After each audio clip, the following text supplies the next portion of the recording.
The coast of Rhode Island is in danger. The houses that oversee the water and the businesses that pay to operate beside it face being underwater over the next 100 years.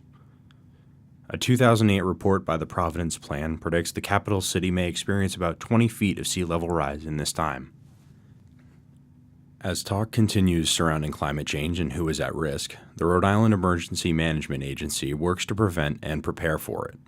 Melinda Hopkins, the department's state hazard mitigation officer, works closely with EMA workers when storms hit the state. So we'll take a look at the surge maps from NOAA, from the National Weather Service, and pay attention to where that surge is going to be. Check the tides and everything, and how high they're going to make sure the tides aren't coming in. Add in a king tide or the moon tides, because otherwise that's when you'll get a higher surge. During an emergency, like a hurricane or a winter storm, Hopkins says every chair in the State Emergency Operations Center is filled. The team communicates with others around the state on how to restore everything back to normal. That information, she says, eventually makes its way to Governor Gina Raimondo for her press conferences. At the Fox Point hurricane barriers, the 3 doors that protect the city from flooding are up for most of the time, but come down to prevent water from flooding the streets. This, of course, happens now with storms.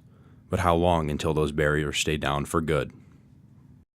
Risk and Hazards Planner Joe Dwyer says that the city of Providence is surely at risk, but any place near the coast must be prepared for rising sea level. Yeah, the coast is going to be the most vulnerable day to day, but I think Providence, being at the tip of the Narragansett Bay, is an interesting, different example. Dwyer says that anywhere along the coast, not just the capital, is at risk.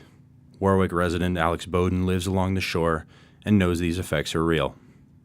Coastal flooding is a serious problem, especially up in the neighborhood where I live, up in Warwick, Governor Francis Farms area. We had a big flood back a few years, and a lot of houses in the neighborhood were flooded. The basement was just completely ruined in a bunch of houses, and it's a symptom of the issue of climate change that's going on right now. When the sea levels are rising, it's really going to be affecting people in coastal areas, and we're already seeing the brunt of it even in 2019. So if it's that bad now, just imagine how bad it's going to be years down the line.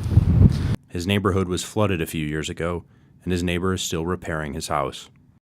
Scientists within the state are working towards showing people the facts about climate change in Rhode Island. In Bristol, Roger Williams University environmental scientist Dr. Scott Rutherford says that he and his colleagues still face challenges when presenting their findings.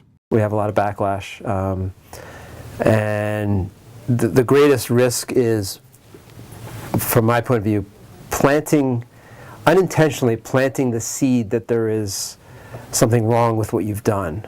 Because once the seed is planted, it immediately goes flying around the internet.